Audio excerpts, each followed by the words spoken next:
Just as a disclaimer, we want you to know that some of the movies that we will be reviewing were shot in a different time and era where people of race and sex were not treated equally. We understand this and hope you do too. The movies or anything that happened on the sets are not the views of this podcast or what this show is intended to be all about. Exactly. And we want to give due diligence in presenting the movie and not the views of the cast or directors or anyone involved. But we also feel it's necessary to let the audience know some of the background information to get a feel for what was happening at the time of shooting the film. Again, we hope you understand that we do not agree with everything that went on, and we just want to give out the information. And with that being said, hope you enjoy the show.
Attempts to escape. We're going to devote our energies to sports and gardening, all the cultural pursuits. Meanwhile, we dig. How many are you taking out?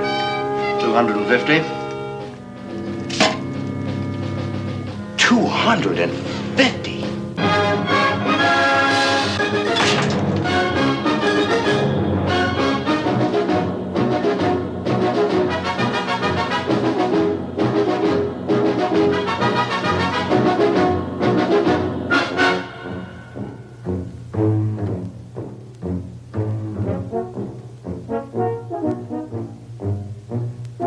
Sedgwick, manufacturer.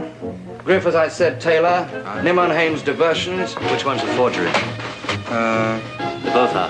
It is the sworn duty of all officers to try to escape. There will be no escapes from this camp. Oh, my God, they found Tom.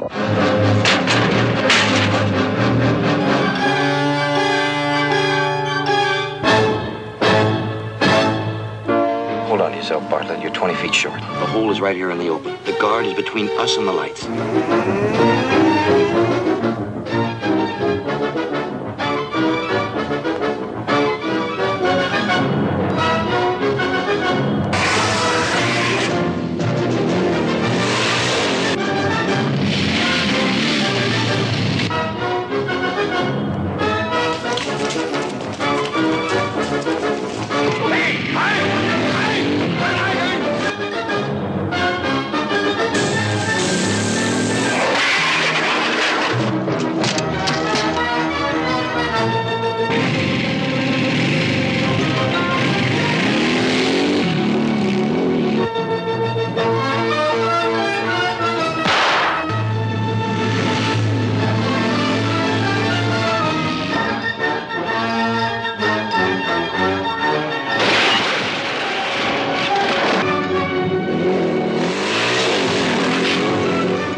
Alright guys, welcome back to the Tragedy Cinema Podcast. I'm your host Jimbo, once again joined by The Escapist, Kyle. Gustavo.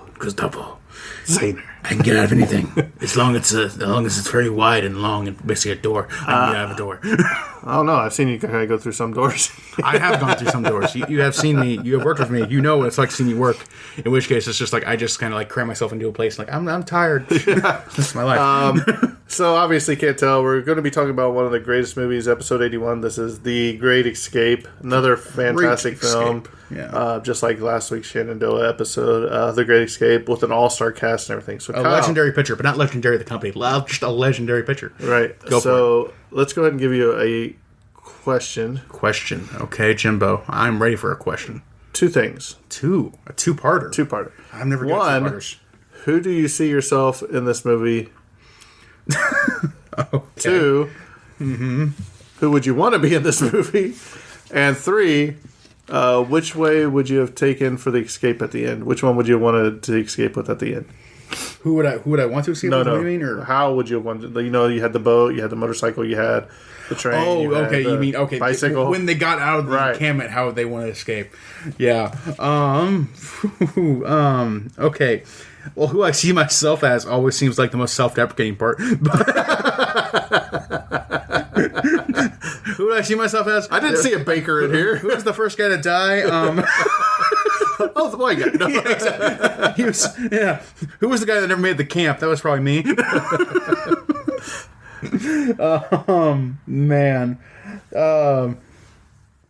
Man, who I honestly would see myself most as, maybe, okay, a little bit hopeful, but also a little bit sincerely, like Donald Pleasance being the forger, actually making documents and doing the precise work to kind of like make documents going. I could see myself doing some kind of work like that because like it's very tedious yet precise work you can do over time, and I'm kind of I can do that if I need to. So that's, and also like a lot of sitting. Like it sounds like an achievable goal. Just right up your alley. Yeah. Sounds like a lot of achievable goal. Who I'd want to be was James Garner's character. What was his name? Henley. Was it Himley? The Scrounger. Oh yeah, the Scrounger. Yeah, Robert Henley. Yeah, Flight Lieutenant Robert Henley, James Garner's character, just being a sleuth who can get anything for the effort, and I really liked his character a lot. So that's who I want to be. Jimbo. You're not done. What? It was a 3-parter. You said 2-parter. You misled me. But I said. Oh, how I want to escape. Right. Okay. Man. Probably to the thing where try and get contact with the French Resistance or something like that. Try and get in contact with the Resistance movement. It seems like the best. But how are you going to do it? How are you going to get there? Which way to travel? I don't know. I'm not good at geography. I'm going to follow a sun. You go east long enough, now you're going west, and I would end up being in a circle. I'd be right back. You'd be right back at the stall line. I just like right now, like. I would end up going to another concentration camp by accident. Just like, oh no, I took a wrong turn. Like, who are you? I'm a transfer, I guess. I'm sorry. Put up my hands, be handcuffed. My bad. You got a cooler? But yeah, try and make contact with the resistance movements or whatever I could, and try and get out that way, hopefully. But I don't know. The truth is, like even in the film, it looks very difficult. And in reality, I'm sure it was much more difficult. Right. So like. There's no great option for me, right? Because this is actually based on a true story. Yes, and we'll cover some of that in the notes because there's a lot of notes for this episode. Mm-hmm. So we won't do a lot of the talk through the movie. Basically, we'll cover the synopsis and then we'll just go from there. Yeah. So do you want to go on the? Yes, Kyle. Go ahead, take it away. I'm taking it away. I'm going to do the thing. All right, what do I got? These are the okay. The Great Escape, released on July 4th, 1963, had a budget of $3.8 million, the equivalent of $33.4 million today, so almost 10 times as much today. The 60s to now was a huge inflation. Then for the box office, we have a gross of $11.7 million for the opening weekend, and that'd be equivalent to about $102.7 million today, so a very good profit for a very modestly budgeted film. This was, of course, directed by John Sturges.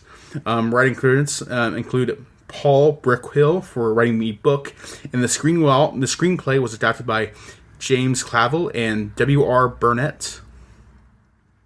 Technical specs: this film has a runtime of 2 hours and 52 minutes, or 172 minutes for strictly minute people. Next up, we have the production company was the Merchant Company, and it was distributed by United Artists.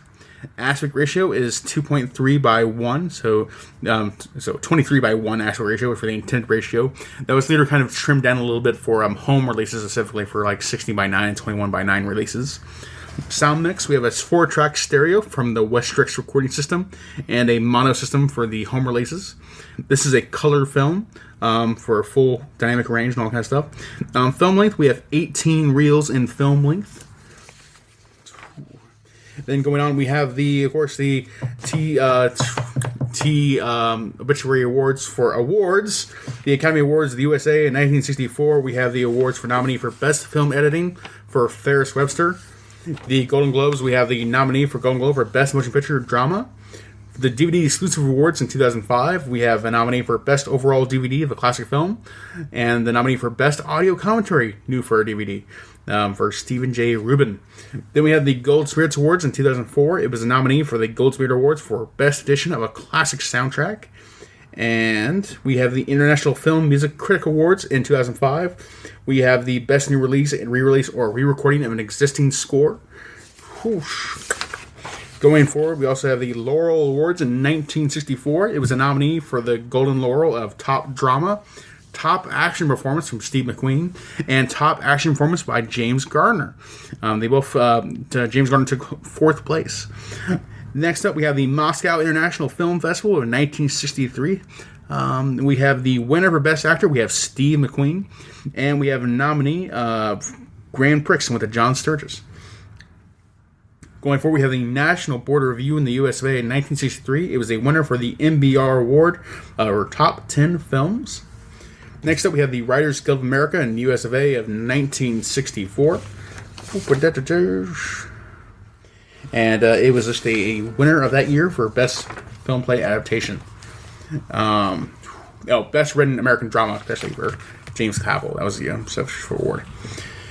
Going forward, we have the cast. We, of course, have Steve. We got another fire truck going by. We got some today. audio interruptions, folks. Just listen to this clean siren, soothing sounds of disaster looming over us all at any given moment. And that's my life. Okay, going forward to my part, not the dark part, but the cast here. We have the legendary Steve McQueen as Captain Virgil Hiltz, otherwise known as the Cooler King. The Cooler King. The Cooler King. Man, that sounds like a name you'd get in college. For all the wrong reasons. Steve McQueen, of course, a legendary actor. Such film as Bullet in 1968. The original The Magnificent Seven in 1960, and The Hunter in 1980. Next up, we have my favorite character, James Garner, playing Flight Lieutenant Robert Henley, otherwise known as the Scrounger. Of course, he was known for such films and TV shows like The Rockford Files between 1974 and 1980, and Maverick between 1957 and 1962, and one of my favorite little underappreciated films, Tank, in 1984. Also films like Space Cowboy and a bunch of others. James Garner, legendary actor. Love him to death. Next up, we have Richard Attenborough as Squadron Leader Roger Bartlett, otherwise known as Big X. A lot of great code names in this movie. He was, of course, in films such as 1993's Jurassic Park, the 1977 film A Bridge Too Far, and the 1948 film Brighton Rock. Next up, we have Charles Bronson as Flight Lieutenant Danny Valensky, also known as the Tunnel King. Charles Bronson is easily best known for his role as the main character in Death Wish and that whole series that went on for I believe 5 films, I want to say, or something like that. Pretty legendary series in its own right. And then we have, of course, the Dirty Dozen in 1967 and Hard Times in 1975. Going forward, we have James Donald as the group Captain Ramsey, otherwise known as the SBO. He was in films such as The Small Voice in 1948, Broken Journey, also in 1948, and The Cage of Gold in 1958. Next up, we also have Donald Pleasance as Flight Lieutenant Colin Blythe, also known as The Forger. He's, of course, best known as playing Dr. Loomis in the Halloween film series. Very recently appeared digitally recreated in the Halloween Kills reboot series. I guess it's a 3rd reboot of the Halloween series now. I don't know. But, of course, Dr. Loomis, classic characters only. And also, he was a Bond villain in the film You Only Live Twice, released in 1967. And continuing going forward, we have James Coburn playing the flying officer Louis Sedgwick, also codenamed The Manufacturer. The Manufacturer. The Manufacturer. I'm going to try to pronounce that word. I'm going to keep saying it until I say it right. The Manufacturer. You know what? That's good enough. He is, of course, best known for films such as the 1975 Hard Times, the 1963 Charade, and the 2001 film Monsters, Inc., where he played Mr. Waternoose. We recently covered that in the podcast. Right. Next up, we have Haynes Mesmer as Oberst von Luger, also known as the Commandant. He was in such films as The Doctor of Stalingrad in 1958 and The Red Hand in 1960. If I remember correctly, I believe he was also on Doctor Who for a brief stint. I can't remember if I'm not right about that or not. Next up, we have David McCullum as Lieutenant Commander Eric Ashley Pitt, codenamed Dispersal. David McCallum was in such shows as The Man from U.N.C.L.E. from between 1964 and 1968. He was in the film Mosquito Squadron in 1969 and The Spy with My Face in 1955. Next up, folks, we had a large cast here, so I'm just keep going through it. We have Gordon Jackson as Flight Lieutenant Andrew McDonald, codenamed Intelligence. He was in such films as Whiskey Galore in 1949. What an excellent name for a film, Whiskey Galore. I just got to pitch that as a remake for any just have that title. And also in films such as Millions Like Us in 1943 and Run Wild, Run Free in 1969. Next up, we have John Layden as Flight Lieutenant William Willie Dix, best known as another Tunnel King. He was in such films as Every Day's a Holiday in 1965, The Idol in 1966, and It's Trad, Dad in 1962. You get some good ones on here. Next up, we have Angus Lenny as Flighting Officer Archibald, better known as Archie, or Archibald Ives, better known as Archie or the Mole, as he's codenamed. He was one of my favorites of this, too. I completely understand that. He was a great character in this film. He was in such films such as The Tunes of Glory in 1960, The Valiant in 1962, and Operation Snatch, also in 1962. Going forward, we have Nigel Stock as Flight Lieutenant Dennis Cavendish, otherwise known as the Surveyor. He was in such films as The Pickwick Papers in 1985 and Malta Story in 1953. Going forward, we'd have Robert Graff as Werner the Ferret. He was in such films as Aren't We Wonderful in 1958, El Hakim in 1957, and My School Chum in 1960. Next up, we have Jude Taylor playing Second Lieutenant Goff, the third American in the camp. No, okay. He was in such film as License to Kill in 1984, The Great Escape 2, The Untold Story in 1988. It's kind of like a side story of like a separate camp, I believe. I haven't seen it myself, but I was looking at the definition of it that way. But there was a Great Escape 2. Surprise. And City in Fear in 1980. Next up, we have Harry Ribara as Swatchwitch, who was the senior NCO amongst the German guards. He was in such films as The Body and Themes in 1971, Black Sun in 1966, and The Man with the Glass Eye in 1969. Next up, we have William Russell as Soren. He was in such films as Above Us, The Waves in 1955. Then we have Robert Furtag as Hudson Poulsen, as he was in the film William Tell in 1960. Then we have Lawrence Montague as Haynes. He was codenamed Diversions, was one of the escapees. He was in other films such as Escape from Witch Mountain in the original release in 1975, and Captain Sinbad in 1963. Next up, we have Robert Desmond as Griffith the Tailor. He was a Tailor escapee. He was in such films as The Best of Enemies in 1961, and The Sink the Bismarck in 1960. And next up, we have Till Queel as Frick. He was in such film as The Vulture Valley in 1956 and Duel in the Forest in 1958. And then we have Heinz Wise as Kramer. He was in such film as Death of the Jaguar in 1968 and Tread Softly in 1985. And then we have Tom Adams as Denouement, better known as Diversions in the movie. And then we have Ulrich Beiger as Priesen, Hans Reiser as Kuhn, George Michael as the SSS Ostermführer. Then we have Karl Otto as the Karl Otto Alberter as SF Osterführer Steineck. And that is the cast of The Great Escape. Kyle, your German may be better than your English. Probably is. I wouldn't be surprised. I got some German heritage. I can do it sometimes. Before we go before we go further, we did have a review that I said we were going to read last week. I forgot to put it at the beginning of this, so we'll go ahead and read it. This is from October 28th, 2021. It's from Yummers88. Tragedy, ? More like triumph with 3 exclamation points. 5-star review. The only tragedy would not be subscribing to this awesome show. Well, thank you very much. We tried to do our best. sometimes we get a little sidetracked. Sometimes we have a little too much fun. But hey, it's still a young podcast. We have much room to grow, much room to improve. Always. If you're never improving, then exactly. Onwards and upwards. If we started from the bottom, now we're here. Kyle's the bottom. Kyle's gaining more confidence. He's feeling more comfortable. So a little bit, a little bit. Not in the mirror, but on the podcast. My mother always said, "I have a face for radio."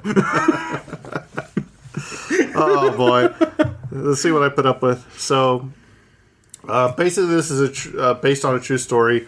The overall synopsis of this movie is all the, I guess you would say, the rebels of the POWs have been sent to this one camp because they're sick of them breaking out of all the other camps. So they're like, hey, let's just get them all here to this one camp where nobody will escape.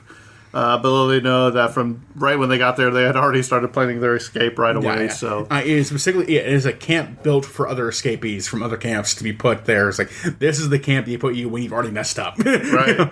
Basically. And that's one of the things where they brought in the they already unloaded all the prisoners, but then they brought in the Air Force guy or the pilot lieutenants and all this. Yeah, and they're like, we don't take these people here. They say, yeah, you're going to. Now we do, because we're going to escape. That's all it is. Yeah, so a very interesting movie. So there's just basically the plot of this, they got all these escapees there, and they're planning this real big escape, and it's like the biggest escape they've ever going to try. They want to take 250 to 300 men out of this camp at one time, which involves digging 3 different tunnels, because if one gets found out, that they have 2 more to go to, right? We're talking everything from papers that you'll need from the day that they leave, to passports, food rations, new clothes, right? Everything. And the Scrounger guy, he's making pickaxes. They're making vents. They're digging the tunnels. They're doing everything. And the way to get rid of the rocks, where they the dirt, where they just lift up that thing that drops out their legs. Pouches in their pants. It's so good. It's such an ingenious method. So there's so much information in this movie that's probably the most we're going to talk about the movie per se as what we just did. We're going to go dive into all these facts because we're going to intertwine real life events with the movie facts too. Because there's so much stuff going on, and probably 65 pages of notes here. So I split it up between me and Tom. I'm just prefacing this a little bit. Like, this is this is a story of basically a platoon of soldiers, basically. So it's incredibly dense because we have different we have so many details from different people all around about the entire plan. So this is an incredibly dense narrative of how this whole process went together in the film and in real life, of how this escape actually went down, which is incredibly impressive and a huge point of history of just oh my gosh, I can't believe they did all this. So we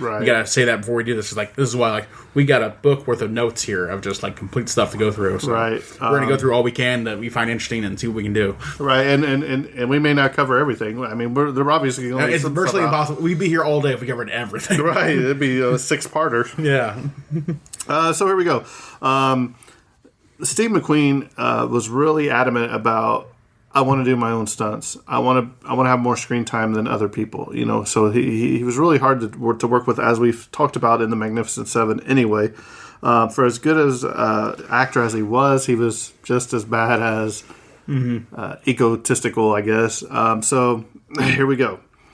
During the climatic motorcycle chase, director John Sturges actually allowed Steve McQueen to ride in disguise as one of the pursuing German officers chasing him, so that in the final sequence of the movie, through the magic of editing, he's actually chasing himself. That's ridiculous. I love that. McQueen also played the German motorcyclist who hits the wire. And also, it's in here somewhere. I know there's a lot of notes here, but they said during their downtimes and breaks on the set that they would actually have all the actors tying these little black rubber things together, and tying them together. So that's what the chain link of the fence is all the way around the barbed wire, is all these rubber pieces that the actors put together too. So I thought that was very interesting. That's pretty impressive.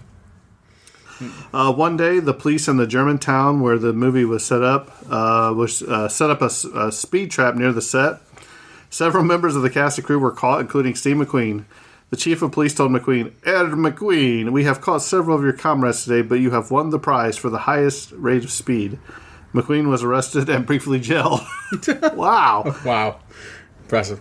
One thing with the overall film itself, the individual incidents in the movie are mostly true, but were rearranged as both for timing and the people involved.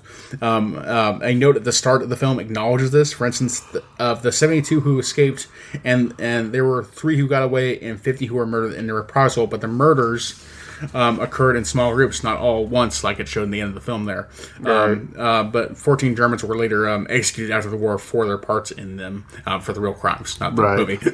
And I think in real life, it wasn't as big as this movie. There was only 76 people that escaped, so they considered it a failure, but they still escaped. So yeah. In this movie, several Americans, including Hiltz and Hindley, were amongst the escapees. In real life, American officers assisted with the construction of the escape tunnel, but weren't amongst the escapees because the Germans had already moved them to a remote compound just before they escaped. So they must have got wind and said, something's going on here. We gotta stop it now. Hopefully cut it off. Several cast members were actually POWs during World War II. This includes Donald Pleasance, who was held in the German camp Stalag Luft 1. Hans Messemer was in a Russian camp, and Till Kawi and Hans Reiser were prisoners of the Americans. Pleasance said the set was very accurate representation of a POW camp. Mm-hmm. So, yeah, because they had first-hand experience on, like, multiple people, the staff there. Yeah. So they got them very close to being, like, perfectly accurate in many cases. And also, I could put any individual film on blast there too, but I feel like a lot of films go too far one way or another, where like nothing really bad happens in the camp, or it's like the most oppressive thing in the possible world. Where this camp is kind of a mix of like, yeah, it sucks there, but also it's not like the most oppressive thing in the possible world. Like, it sucks being a prisoner of war, obviously, but it's not like endless dismay. Like, they're still gardening, they're still doing a small party or a get together to some degree. Right. It's not like the end of the world. It's still a place people have to live at the end of the day. Right. I mean, you can see that because they gave them the tools to plant their own gardens and stuff like that too. You know what I mean? So, as terrible as the Germans were in real life, this movie they made them, It's an accurate exchange, not like an overly vilified, as much as it's hard to overly vilify a Nazi. Right, but I mean, I think it's different.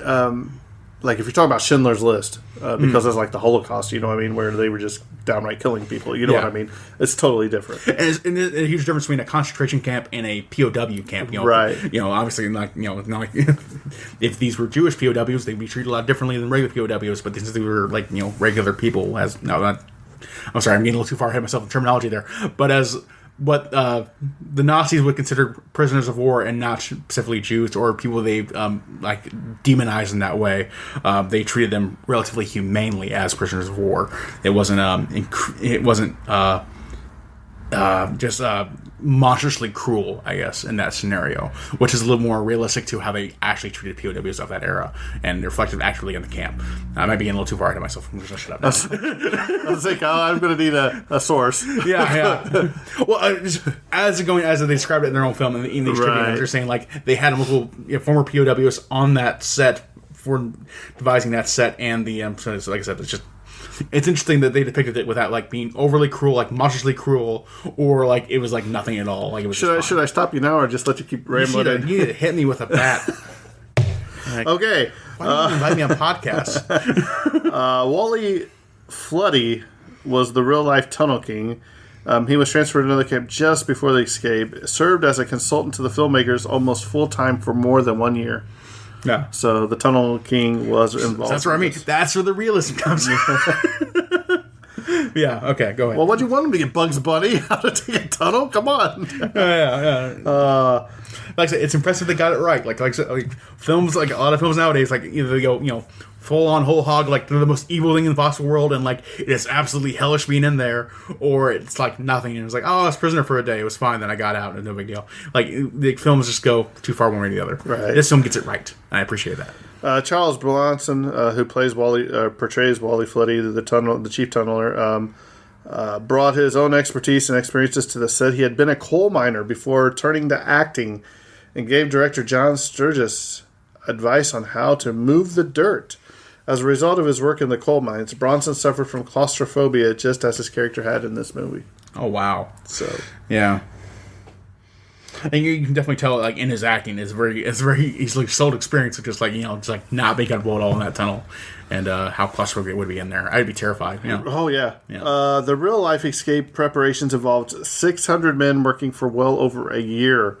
The escape did have the desired effect of diverting German resources, including doubling of the number of guards, and the Gestapo took over the camp from the Luftwaffe.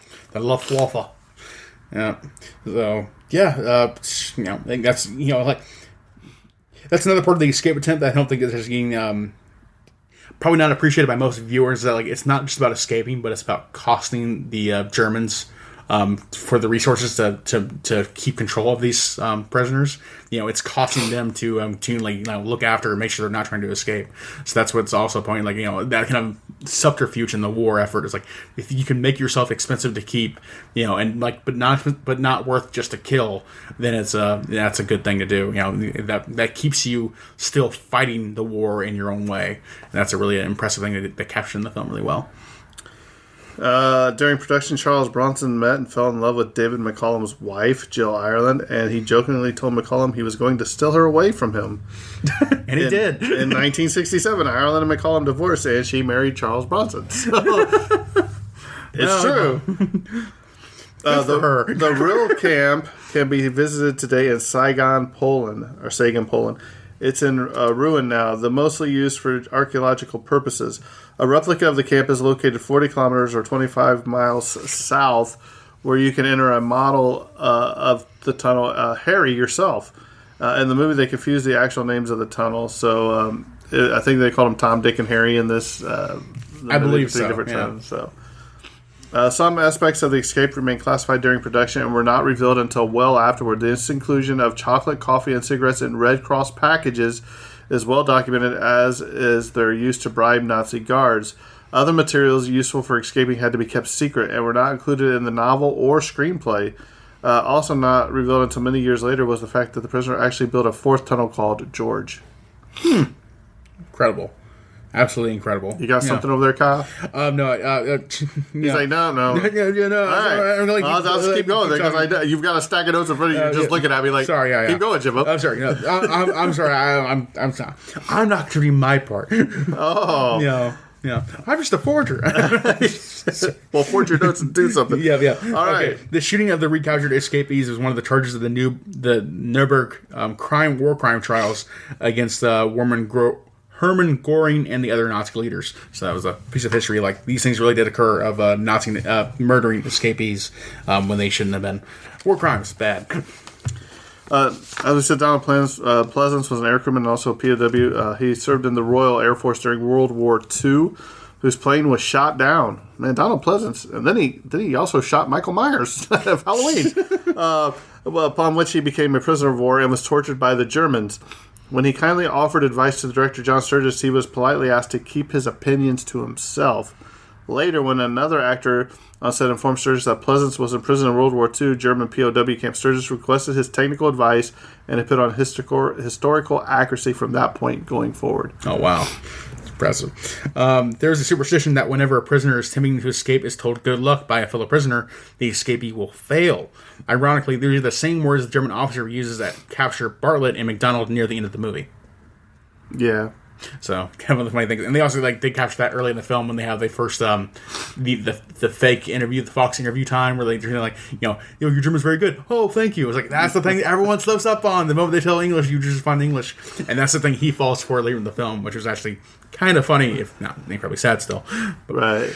If you want to look up this on Google Maps or on a map, the actual camp of Stalag Luft 3, which is in Zagan, Poland, as we mentioned. The map coordinates are as follows: 51.599036 to 15.310030. So, I had to get on Google Earth and zoom into there and see what we can find. Enhance, zoom, do some CSI work. And James Garner used his own personal experiences as a self-description from his company in the Korean War. So James Garner was in the Korean War. And by the way, I know some of you aren't on Facebook that listen, but just yesterday, well, I guess it'd be about a month from now when you hear this. I actually paid for a gentleman's dinner at Denny's. I was getting my kids some Denny's breakfast, and I seen this elderly gentleman behind me, and I said, "Hey, let me just go ahead and pay for your food." He's like, "Oh, you don't have to do that." I was like, "Yeah, I want to." He was wearing a cold hat, just an elderly gentleman. Him and his Paying wife, forward as you right? would. Yeah. So he's like, "Well, thank you." He's like, you don't have too many more kind people in the world anymore. He's like, "I'm 91 years old," and that just about floored me because I was like, "Man, you look really good for 91." If I look half as good, I thought he was only like 62, 63. I mean, this is how good he looked. And I said, we started talking, and to come to find out that he was actually drafted into the Korean War. Him and his wife had gotten married really young and had a baby, and when he got drafted into the Army, she had to go, and the baby had to go live with his parents, because he's telling me how his family came out of the Great Depression, went through World War II. It's a totally different time and era. So if you ever get a chance to talk to anybody like that, go ahead. I mean, just sit and listen to them. They're amazing people.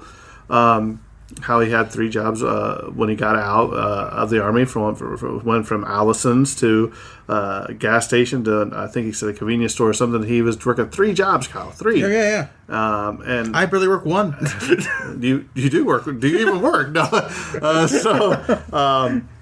just wanted to throw that out there. That if you ever see, he said, he's like, I wear my hat sometimes. He was just wearing a cold hat that day, but he said sometimes I'm a Korean War veteran or whatever. And he said he kind of felt bad when people always want to pay something for him or do something for him. I said, look, you deserve it. I said, it's because some of the freedoms that you fought for, we have today because of you. So if you ever see any veterans out there, especially Veterans Day, as recording this, I think tomorrow is Veterans Day, correct, Kyle? I believe you're right.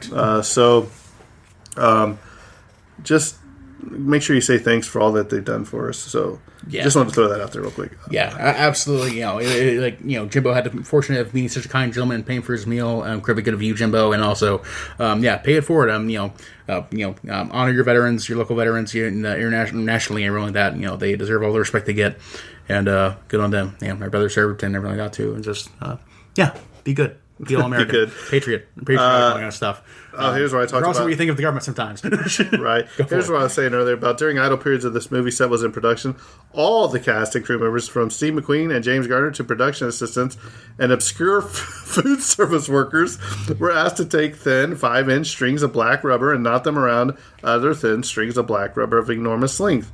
The finished results of all of this knotting were the coils and fences of barbed wire seen throughout the movie. So, how interesting. Even like, hey, I'm just here to drop off your food, DoorDash your food. Oh, by the way, come here. Yeah.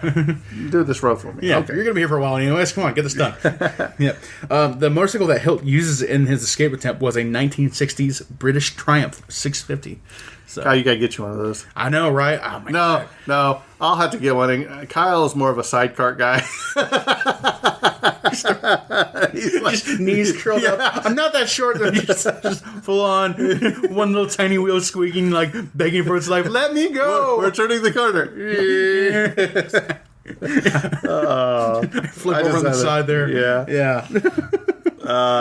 Sir Richard Attenborough said many years later, working with Steve McQueen on this movie was one of the toughest challenges he had ever faced, and their on-set relationship was not peaceful. McQueen was not combative, but he wouldn't hesitate to let anyone know if things were not as he would wish them to be or believe that they ought to be. Mm-hmm. For as strong of a character as McQueen was, the beginning of this, he was kind of silly.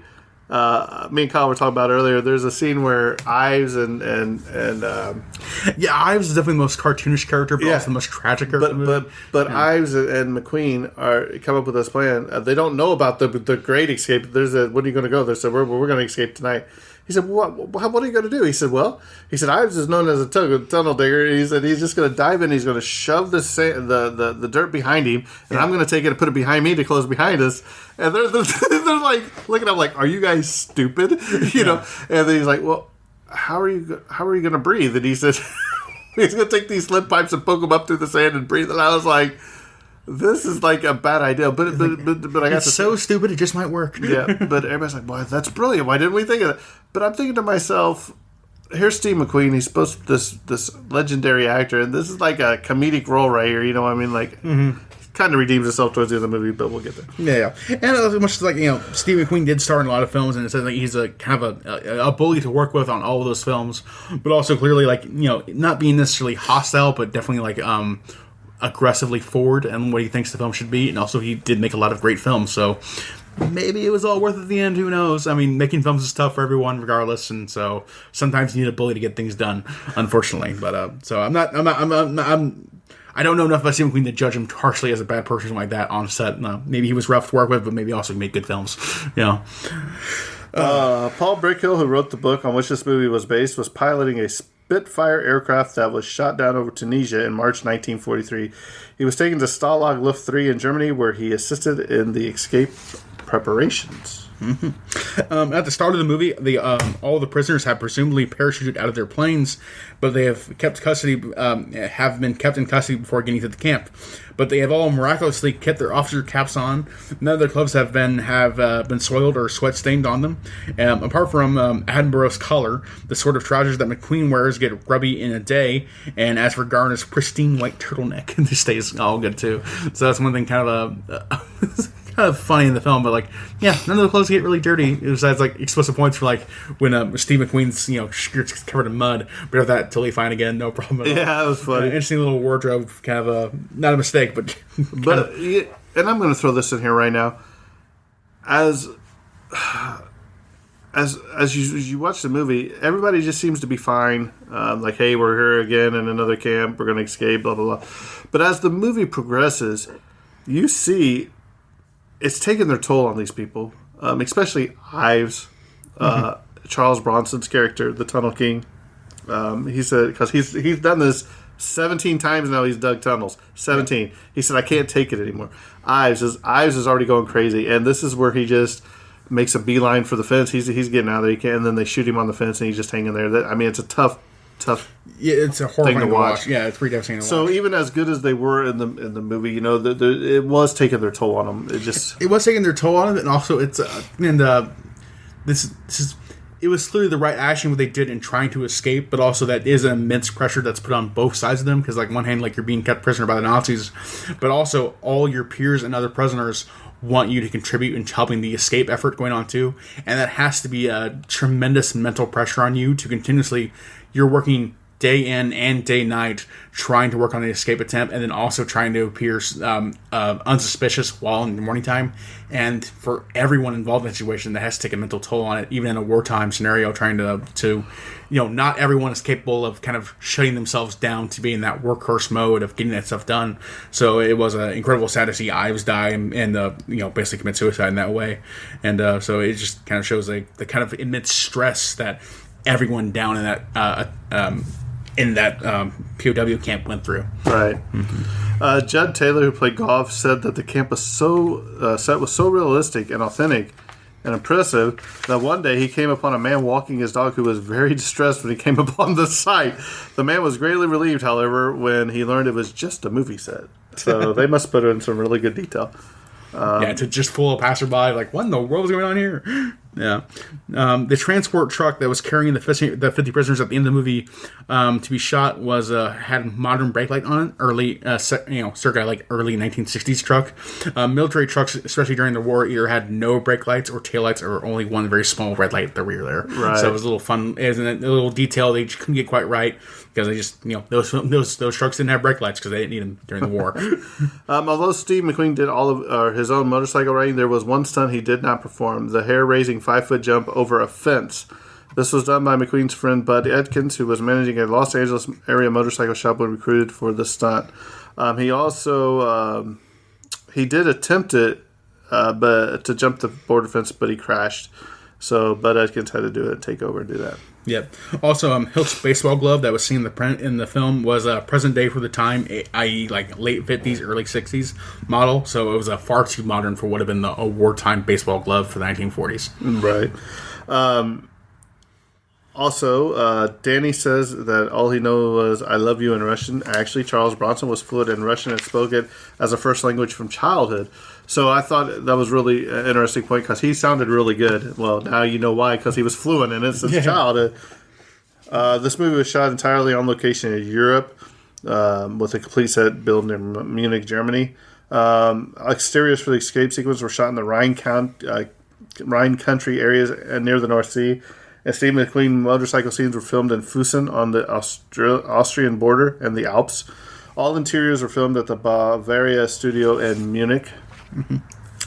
In the opening scenes, after Hiltz and Ives are caught after their first escape attempts, they're sentenced to 20 days each in the cooler by the commandant. But when Hiltz and Ives are released from the cooler, Hiltz counts 14 day marks on the wall, and he's counting the 15th day on his fingers.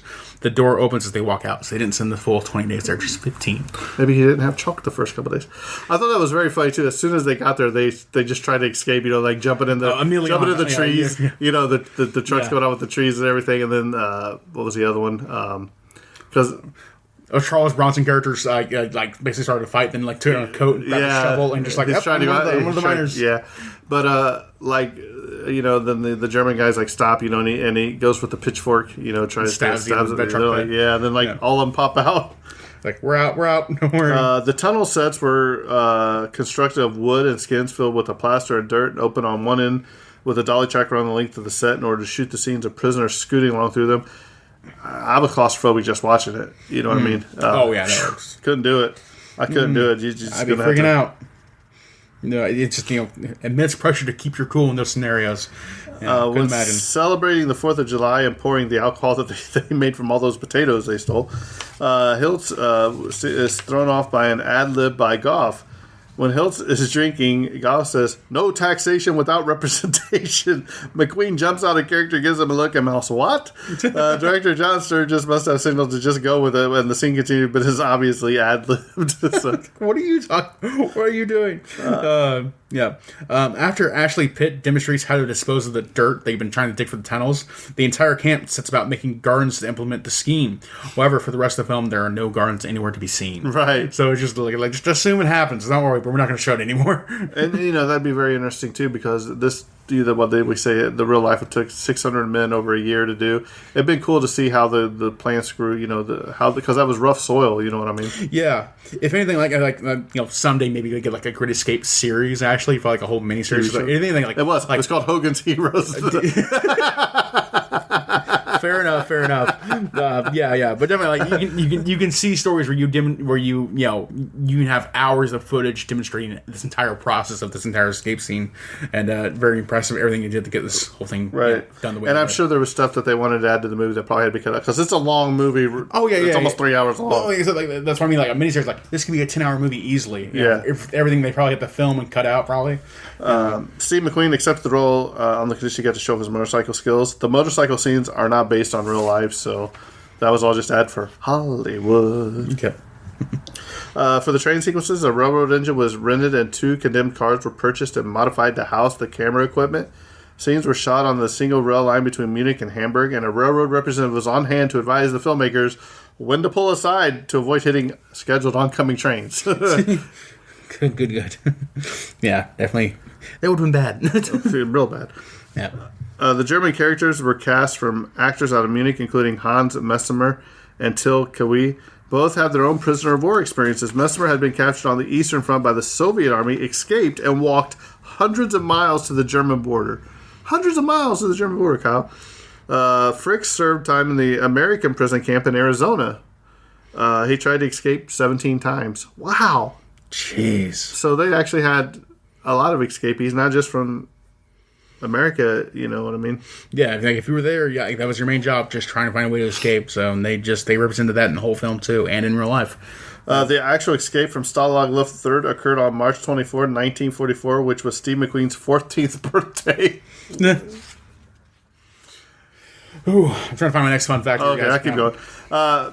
There is a movie company called Virgil Films. It's used the sound of Virgil Hiltz bouncing his baseball inside the cooler as the introduction to his movie, where he's bouncing the ball.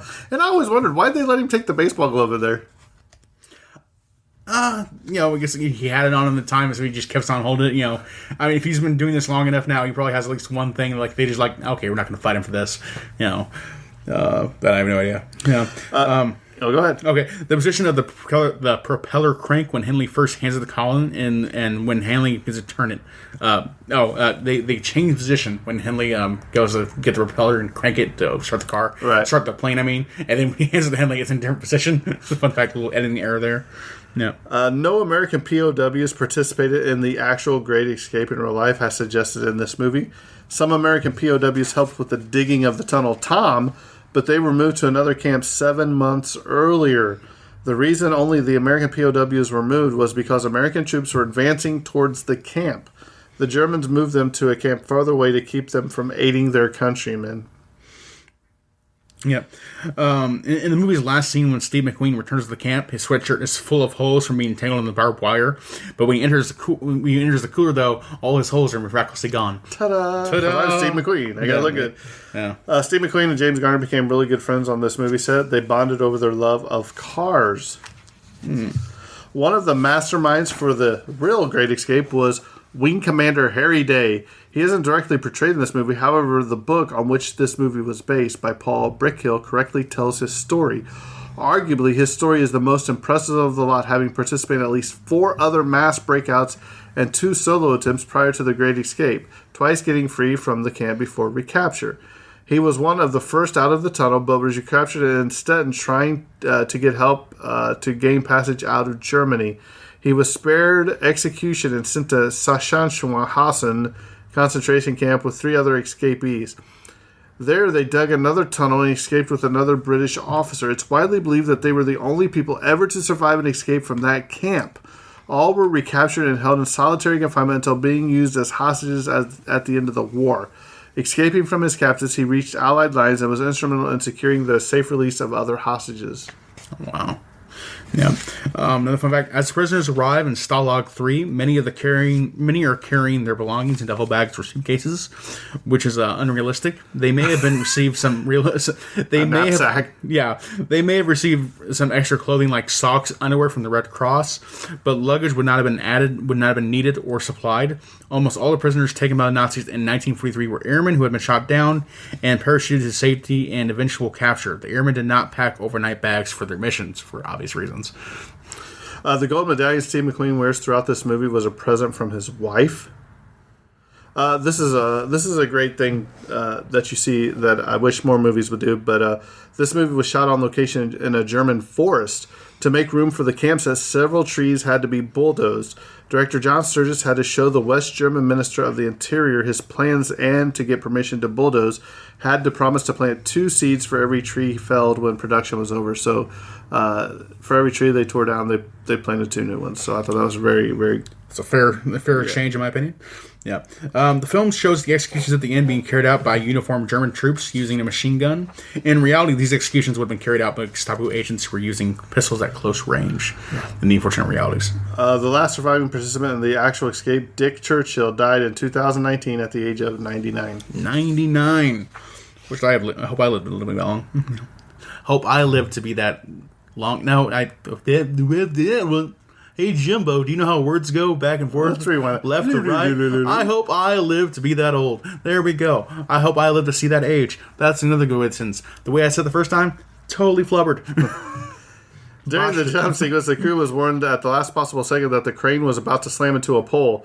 It was withdrawn just in the nick of time.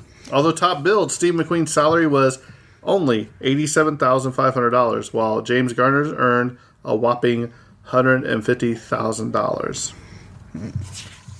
Steve McQueen reportedly rarely mingled with others away from the set, preferring to stay in the chalet he rented for himself and his family, and traveling to the set each day in a chauffeur-driven limousine. Throughout the film, actors were seen wearing rings and watches. No Allied prisoner of war would have been allowed to keep anything remotely this valuable or useful for themselves. And if they were, lower grade guards and administrators would have targeted them for abuse and or theft. So, another cruel reality of the actual war. They would not have kept those watches or rings. When Henley is saying goodbye to Ashley Pitts on the train, he says, "Tally ho! This is what RAF pilots called out when they spotted Germans." Henley was warning them. As described in the book and the movie, the entry shafts of the tunnel were dug 30 feet straight deep.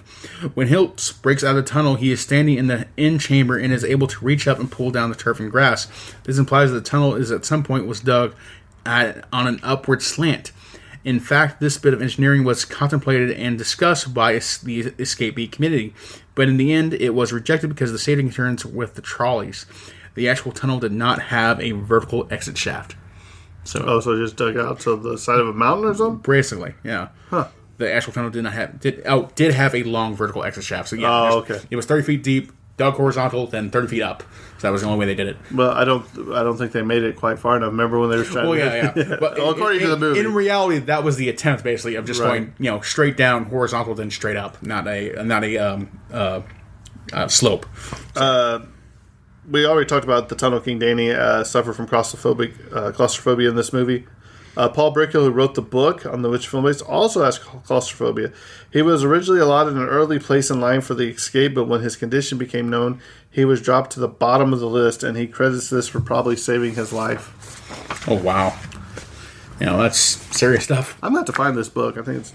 Yeah, I have to look it up sometime. An Audible or something. Yeah. This film features no main female characters. I don't know if there's a female in... Well, I guess once they break out, there's some, but... some background characters, no doubt. Yeah, but the director was... They wanted to... I forgot who they said, the Paramount, or whoever did this, wanted to put like a female lead in there for one of the people when they break out or whatever, and he's like, look, there's no room for a female in a prisoner of war movie. I was like, man. So I was like, okay. Well, especially for World War II, at least Right. a lot of dark ideas of how they would treat a female prisoner in a war film, and it goes dark quick. Okay, at least one escapee in the film is dressed as a German guard. While this is against all standard protocols, and being caught in uniform would be considered an act of spying, punishable by execution after torture. The source book itself states one of the escapees, Toblotsky, did in fact disguise himself as a Luftwaffe Unterofficer. That's hilarious. At least one guy was like, "Yeah, sure, I'm going to go with this." Like that's. If I'm going to go out with a bang. That is a bold choice that could lead to some very dire consequences. I don't know how it turned out for him. I had to look up notes later for how he did. Although this film is based on a historical event, all the characters are fictional. Mm-hmm. It is said that John Sturges did not get... Oh, here it is. Oh, no. John Sturges did not get any Academy nomination because he was not the Hollywood type at all. He did not get votes by attending night dinners and parties. No one remembers him going to a business party, so he didn't, run with the normal crowd. Yeah. When Hiltz is escaping the motorbike, he clearly gets lost and has no idea which direction Switzerland in. But as the weather is sunny, he could have easily used the sun's position to go west. Perhaps he just didn't think of it. So. The filming schedule was changed due to heavy rain, meaning the interiors from the middle portion of the movie were shot first. Here we go. The official report about the escape claims that 76 prisoners got out. In the film, only 3 of the characters are shown making it all the way to freedom. Sedgwick, Danny, and Willie.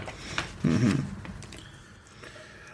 When Ashley Pitt comes up with the idea to get rid of the tunnel dirt, shows them depositing dirt in the gardens the men are working on. They also show men marching with dirt coming out of their trousers. That was funny, too. If they were marching and swinging their arms, how could they pull the cords in their pockets, though? Oh, that is a great catch. Yeah, so that's an interesting little factoid there. To my guess, it'd be like they just shook it enough where eventually they all kind of kept out. Yeah. There is an urban legend for this movie that says Harrison Ford turns up in this movie as an uncredited, non-speaking extra 4 years before his first credit appearance in the movie or on television. The scene from where this theory comes from is when Bartlett and McDonald are on board the train and find themselves sat down opposite 2 uniformed German officers and are then asked for their travel passes by an undercover Gestapo man. As the camera changes angles in the foreground, there is a Nazi youth with a brown shirt, tie, and a swastika band on his left arm. This youth does indeed bear a striking resemblance to a youthful young Harrison Ford, who would have been 19 or 20 years old when this scene was filmed in 1962. However, there are 2 facts that indicate this is almost certainly not Ford. Firstly, this movie was shot completely in southern Germany, so it's more than likely a local person who was hired as an extra. The second fact is that on close examination of the person in question, he seems to have a Kirk Douglas type dimple chin, which Ford does not have. Yeah. When Danny starts the first tunnel, in order to camouflage the sound of his pick, a man outside uses a sledgehammer to simultaneously drive a metal stake into the ground. It is never explained why the Germans would have approved this, given the man, the stake, and the sledgehammer, or what the purpose of the stake was. The stake is never again seen in the movie, or neither is the man who held the sledgehammer. Right. I was like, what They is just kind of this? drop that off, like, oh yeah, like once again, like they just give like a very loose explanation for how they got away with it, and then they never mention it again for the rest of the movie. You know what, how that kind of remind me of that scene in Indiana Jones and the Last Crusade where Harrison Ford and him are in that library and he takes that thing and he starts banging on the thing and the guy's taking his stamp bibber and he's stamping the books and he's like looking at it like, what? What in the world? Boom. Yeah. During the production of the movie and the building of the camp, it was heavily raining, so it was even though it was full spring, locals said it was the worst weather they had since 38 years. 38 years, and of course, some of these movies that we talk about always gets the worst weather when they're filming in history. It's the Moore's law. If it can't go wrong, it will. Now, bad weather in movies is something that happens all the time. That's recently, I think, the movie The Fallen that we did with Denzel Washington had a lot of the similar things. Right. The weather just was awful to them the entire way. In reality, the escape attempt in March 1944 was widely regarded as a failure. When Hiltz is playing the fifey on the 4th of July, his hands are in the wrong positions, both on the outside of the fifey, while anyone actually playing the instrument would have the right hand on the other side. Did you just call it a fifey? I did just call it a fifey. I have no idea what I'm talking about right now. This is a random note I just found. I I need to read something, so I'm just going to read this. And it's a five, ain't it? It's a 5? That sounds better, you know.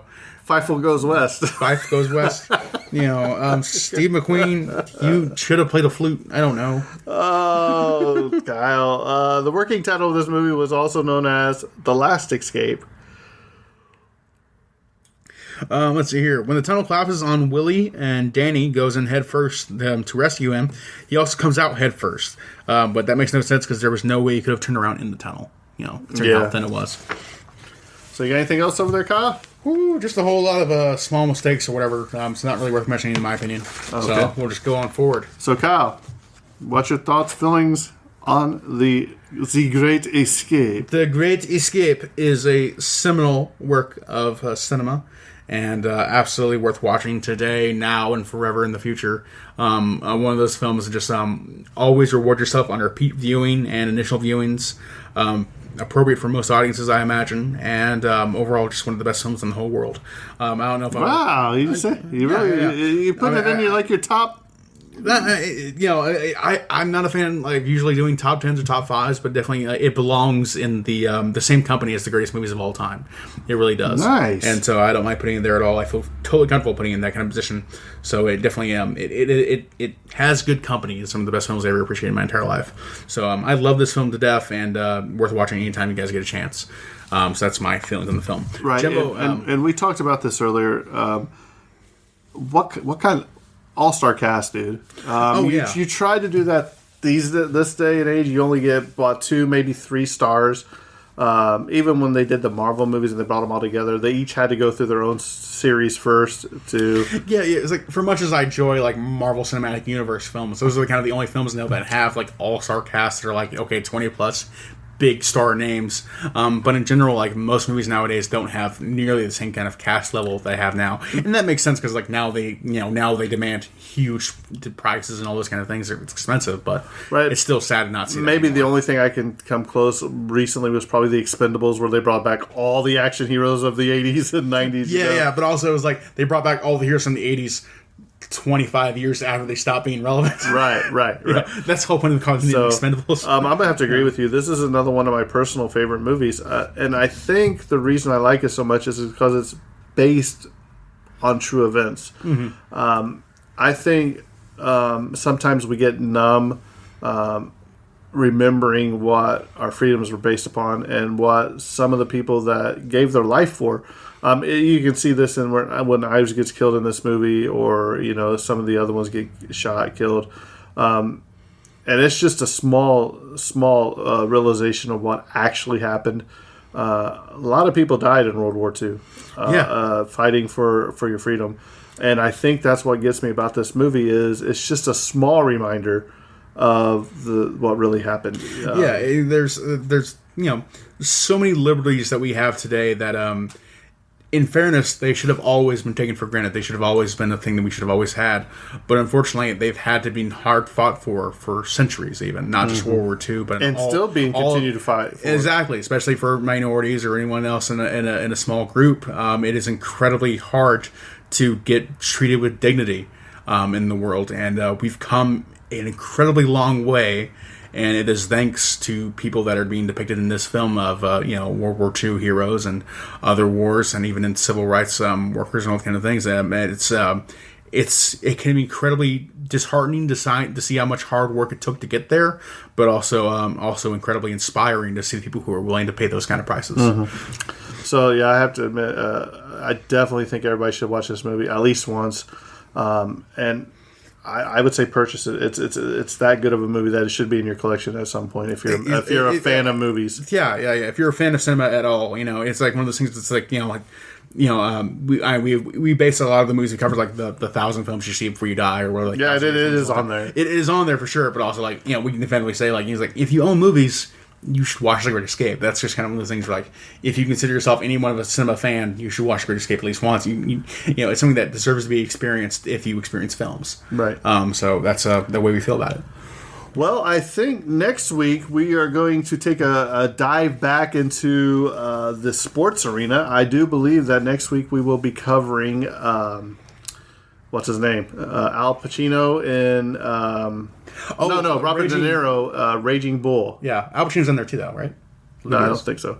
He was. Okay. Robert De Niro, yes, Raging Bull. Yeah. Boxing movie. And I just watched it for the first time the other day, and it was... I thought it was a lot older movie than it was. It was only 1980, I do believe it came out. So, but it's a black and white film, and it's very, very interesting. So, but enough about that. We'll talk about that next week. So, thanks for listening. Thanks for continuing your support. And we got some big things coming up, hopefully sometime next year that I'll keep you guys posted about. So, thanks for listening. And I think that's a wrap on this episode. And Kyle? Cut.